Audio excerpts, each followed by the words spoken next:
quiero hablar con ustedes sobre algo que todos escuchamos, conocemos y decimos que todos tenemos, pero en verdad muy pocas personas la tienen, y es sobre la libertad.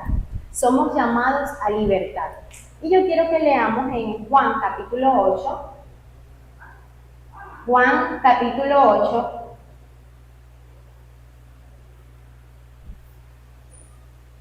versículo 34. Jesús les respondió: de cierto os digo, que todo aquel que hace pecado, esclavo es del pecado. Y el esclavo no queda para siempre en casa, el Hijo sí queda para siempre. Así que, si el Hijo os libertare, seréis verdaderamente libres. Vamos a leer el último versículo y quiero que todos lo leamos juntos. Dice: así que, si el Hijo os libertare, seréis verdaderamente libres. Lo leí yo sola, no lo escuché. ¿Cómo dice? Así que, si el Hijo os libertare, seréis verdaderamente libres. Voy a hacer una pregunta retórica. ¿Cuántos son libres aquí? Todos decimos que sí, pero esta enseñanza nos va a hacernos dar cuenta de si verdaderamente somos libres o no. Primero vamos a comenzar hablando de qué es la libertad, por qué nace el concepto de libertad en el mundo. Y todo el mundo habla de libertad sin saber lo que es la libertad. Debido a que las sociedades antiguas tenían un sistema de estratos sociales donde habían esclavos, donde habían personas que estaban destinadas por los amos al trabajo duro de la casa, del campo. Debido a que ese sistema fue muy fuerte y comenzaron a nacer pensadores, personas que empezaron a opinar acerca de si es correcto o no ser esclavo, comenzó a hablarse de libertad en el mundo. Pero en el mundo antiguo era natural que un hombre fuese esclavo. ¿Quién debía ser esclavo? Una persona que no tenía posesión económica, por lo tanto alguien te tomaba como esclavo, te sostenía, te daba tu alimento, tu vestido, tu calzado, todo lo que tú necesitas, pero tú vas a pagarlo con tu trabajo de por vida. En algunos lugares los amos se encariñaban tanto con los esclavos que llegaba a un punto que los tenían como un hijo, pero eran casos excepcionales, como el caso de José, ¿verdad? Que leemos en la Biblia, un caso excepcional, como el caso de Daniel, Sadrach y Abednego. Ellos eran esclavos, pero vivían en un palacio y eran atendidos como príncipes, pero eran esclavos, estaban subordinados a los deseos de Nabucodonosor. Bueno, en fin, nacen muchos conceptos de libertad, pero la Real Academia da uno sencillito. Dice: es la facultad que tiene una persona para tomar decisiones y actuar, siempre recordando que tiene unos derechos que se limitan con los de los demás. Y hay un concepto más poético, nos lo enseñaron en la escuela: mis derechos, mi libertad termina donde empiezan los derechos de ¿quién? Del otro. Eso es algo poético, porque nos lo enseñaron en la escuela, porque los gobiernos lo trajeron como algo, como un concepto que iba a ayudar a la sociedad a respetar la libertad unos de otros, cosa que no es verdad. Porque si nosotros hablamos de libertad, no voy a entrar en política, pero voy a comentar, no hay libertad en el mundo, no se respeta la libertad del prójimo. Si alguien opina diferente a mí, yo lo puedo vilipendiar, lo puedo ofender, lo puedo escarnecer. Entonces yo no estoy respetando la libertad que tiene el otro de pensar diferente a mí. Así que no hay verdadera libertad.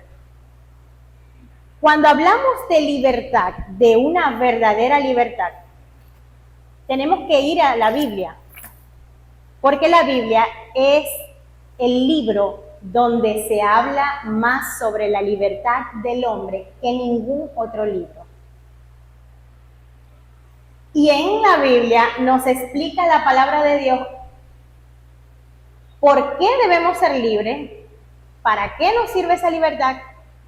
¿Y por qué la necesitamos? Porque hay gente que cree que no la necesita. Si nosotros buscamos Colosenses 1, del 13 al 14, nosotros vamos a entender que Jesús, que a través de Jesucristo nosotros tenemos redención y libertad del pecado. La Biblia dice que por cuanto todos pecábamos, estábamos destituidos de la gloria de Dios. Estábamos separados de la gloria de Dios. Por lo tanto, 1, 13 al 14. Por lo tanto, necesitábamos con urgencia un Salvador que nos librara del pecado. Y lo que vino a hacer Jesús en su sacrificio en la cruz del Calvario fue librarnos a nosotros del pecado. ¿Por qué del pecado? Ustedes saben que cuando Jesús estaba hablando con estos hombres, con los fariseos y con el pueblo, siempre le hacían preguntas. Y en esa oportunidad, en Juan capítulo 8, versículo 34, les dice, si ustedes conocen la verdad, serán verdaderamente libres. Y ellos le dicen, pero si nosotros somos libres, nosotros no somos esclavos. Y él les dijo, ustedes son esclavos de algo, del pecado. Somos esclavos del pecado. Por naturaleza, desde que Adán y Eva desobedecieron a Dios en el huerto del Edén, el pecado entró al mundo. Y para nosotros los seres humanos ha sido una batalla campal. Y por eso, por ese motivo, por causa del pecado, nacen miles de religiones. Porque ¿qué tratan de resolver las religiones? El mal que hay en el corazón del ser humano. Eso trata la religión. La religión te dice, tienes que hacer esto para que Dios te acepte. Tienes que dejar de hacer aquello para que seas una persona de bien. Todas las religiones te dicen qué hacer para solventar el problema del pecado que hay en nuestra naturaleza carnal, en nuestra naturaleza original, que es la caída del hombre desde el huerto del Edén. Ay, pero si yo no, pero ¿quién dijo? Yo no peco. Todos hemos pecado. Todos pecamos en pensamiento, en palabra, en acciones, directa o indirectamente contra nuestro prójimo, lo hemos hecho. Por lo tanto, el que practica el pecado es esclavo del pecado. Y la obra redentora de Jesús, la principal obra redentora de Jesús era librarnos de la esclavitud del pecado. ¿Cómo de la esclavitud? Pero si yo soy una persona libre, claro, usted es una persona libre para mentir libremente, usted miente libremente, dice una mentira en cada esquina. Claro que sí es libre, entre comillas.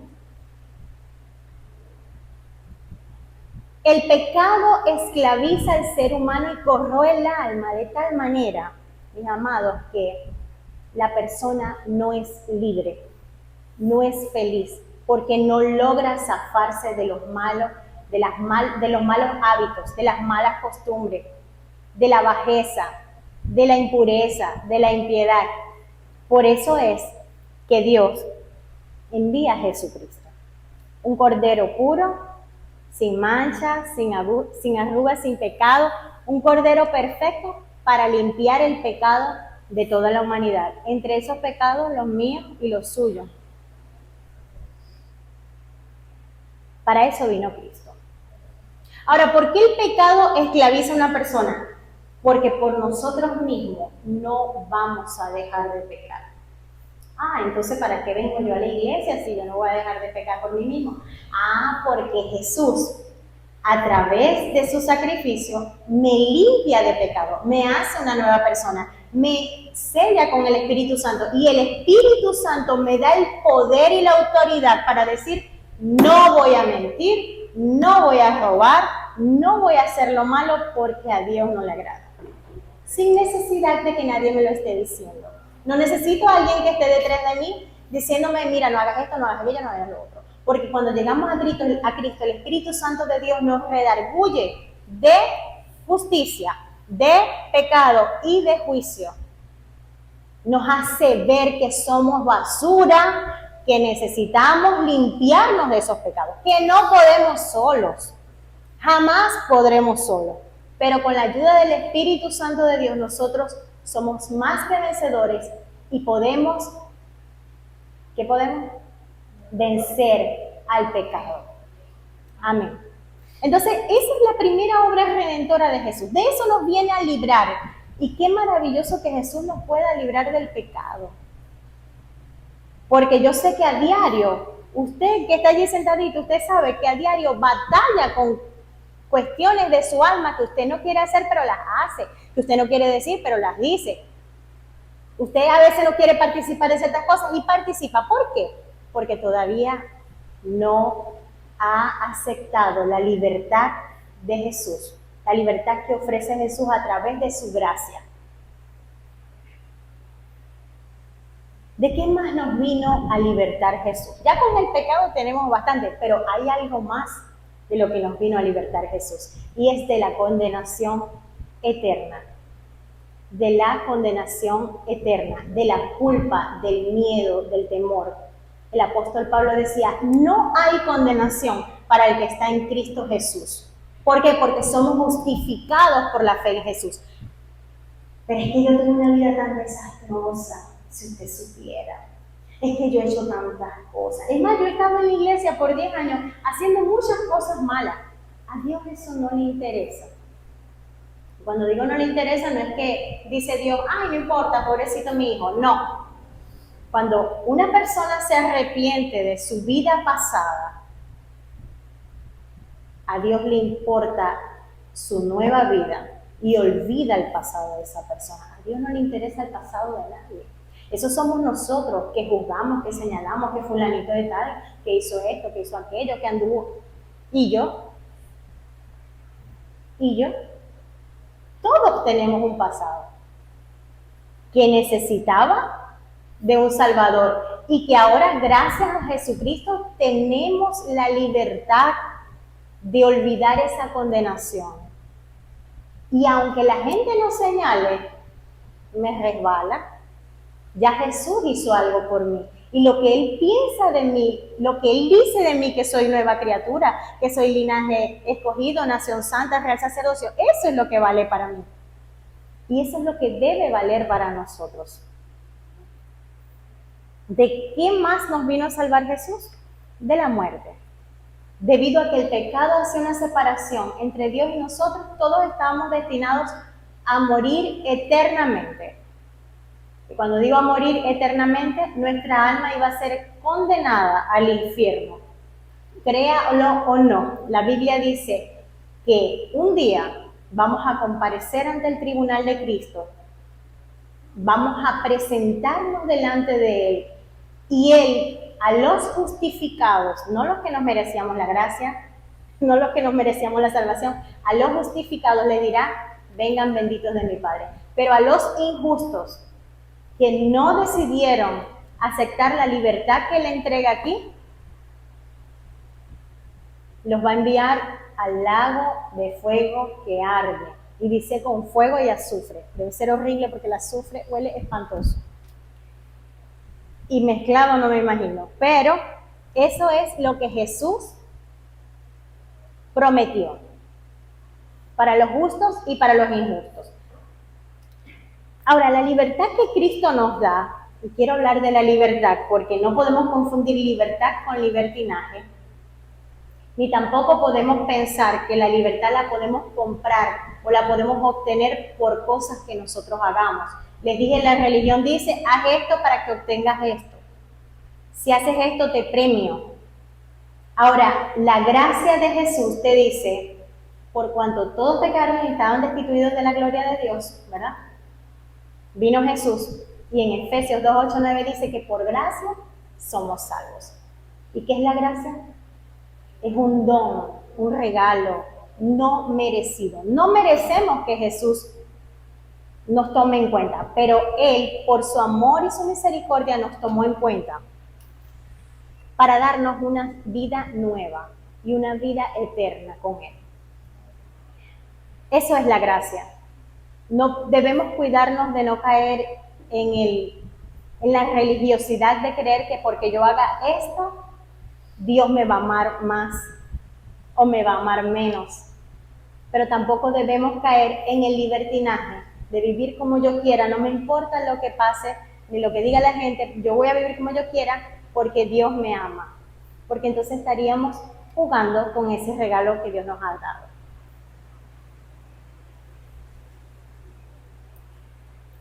Bueno, ¿por qué hablo de la religión y de la gracia de Jesús? Porque lo que vino a hacer Jesús fue completo. Y quiero decirles lo siguiente. La historia dice que cuando los esclavos comenzaron a rebelarse, los hombres de poder y los políticos a crear leyes para favorecer a los esclavos. Y llegó un momento que se crearon leyes donde el esclavo tenía la posibilidad de comprar la libertad. O el amo tenía la posibilidad de en su testamento escribir: Panchito de los Palotes, mi esclavo desde el año 1948 hasta el día de hoy, tiene derecho a esta parte de mi herencia por ser un esclavo fiel, qué sé yo, o sea, todo lo que el amo quisiera decir, lo podía hacer. Ese testamento le evaluaba un grupo de abogados.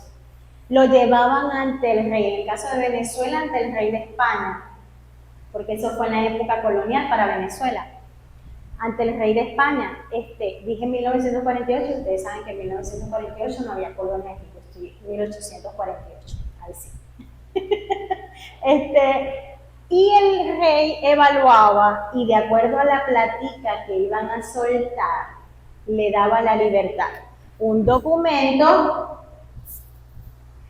como de 10 páginas, donde el rey decía: yo, el rey, impuesto por Dios en España y la península de las Américas, fulanito de tal, hijo de fulano de tal, nieto de fulano de tal, por gracia de Dios, le concedo a Panchito de los Palotes la libertad. Después que Panchito de los Palotes o el amo se bajaron de la mula y dieron bastante plática. Pero ¿quién concedió la libertad? El rey, una autoridad superior.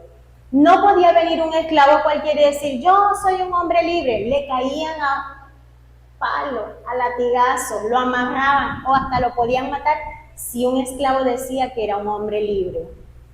Así que para obtener la libertad un esclavo tenía que luchar. Hubo muchas batallas independentistas en diferentes partes de América, en Estados Unidos y toda América vivió lo mismo, donde los esclavos se rebelaban, tenían que ir con gente igual de poder, para que alguien con un rango, con una autoridad dijera: sí, fulanito de tal, tú eres libre. ¿Qué tal? Ahora, ¿qué comparación hay con esto? Les voy a contar de un caso, a mí porque me gusta leer mucho esto de la historia y sobre todo de los procesos históricos que vive el mundo para poder hacerse acreedores de sus derechos. Miren,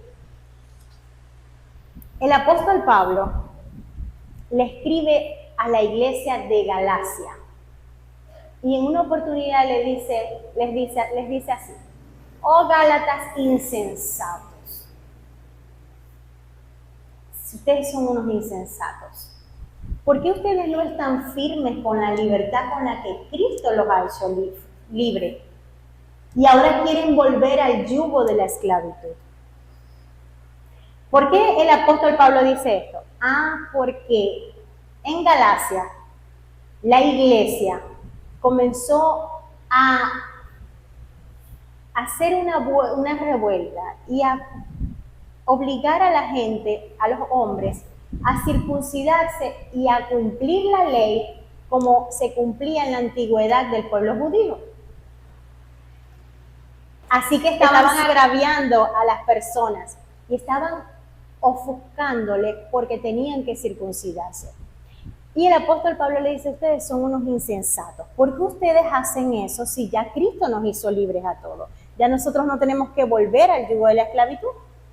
La iglesia estaba queriendo ganarse la libertad, ganarse la salvación. Querían exigirle a la gente: haz esto, si no, no vas a ser salvo. Lo mismo que hacían los reyes y las autoridades en la antigüedad para que un esclavo fuese libre. Como que si el esclavo no fuese un ser humano, que también lo creó Dios, y nació de una mujer y de un hombre igual que todos. ¿Ah? Bueno, el apóstol Pablo les reprende, porque ellos ya estaban dejando lo espiritual para irse por rudimentos religiosos, pero es que en Galacia adoraban a unos ídolos y entre ellos un ídolo llamado Apolos. Hay un documento histórico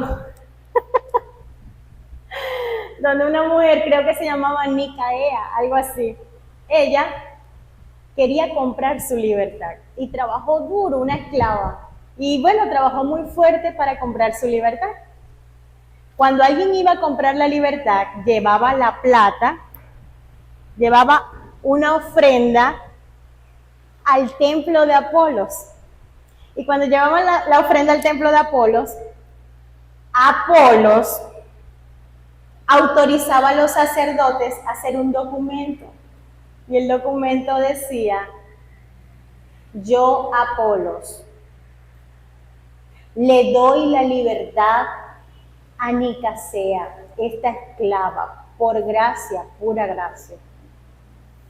Después que la esclava se había reventado trabajando y soltando su plata para que le dieran su libertad, él era el que le daba la libertad. ¿Qué notamos nosotros en cuanto a la libertad? La libertad tiene que venir de una autoridad superior. Y lo que hizo Dios a través de Jesucristo fue descender en forma de hombre para darle libertad a todos los mortales, porque Él es la única divinidad que puede dar verdadera libertad al ser humano. Entonces, ya para ir concluyendo, la libertad que nos ofrece Cristo no se refiere a una libertad política, económica, a una libertad de expresión, porque les voy a decir algo, sino nuestros hermanos de la Unión Soviética de los años 80 no podrían decir soy libre en Cristo, porque no eran libres, vivían en gobiernos dictatoriales que no permitían el evangelio, y esos hermanos, digo yo, demostraron que verdaderamente eran libres. Fueron libres para testificar y fueron libres para seguir testificando en la cárcel y fueron libres para seguir testificando cuando los torturaban. Ellos eran verdaderamente libres. Esa libertad que nos da Cristo entonces no tiene que ver con eso, tiene que ver con la capacidad que tenemos nosotros de rendir el corazón y ponerlo en servidumbre de un Salvador que nos ha dado la vida y que se merece el todo y nosotros nada. Y ese Salvador nos da una libertad, nos da una libertad para nosotros servirnos en amor. ¿Cuál es el resumen de toda la ley que Dios estableció en la antigüedad? Amarás al Señor tu Dios con todo tu corazón, con toda tu alma, con toda tu mente y con todas tus fuerzas. Y amarás a tu prójimo como a ti mismo. Con una religión nosotros podemos lograr eso. Déjenme decirles que no. La religión te dice, haz esto, para esto, pero no hay verdadera libertad. Hay mucha gente que tiene una religión y es esclava de la religión. No es libre, porque para poder obtener la verdadera libertad tenemos que abrir nuestro corazón a Cristo, como único Señor y Salvador de nuestras vidas. Y desde ese momento su Espíritu nos da la libertad del pecado, de la condenación y de la culpa y de la muerte. Dios les bendiga.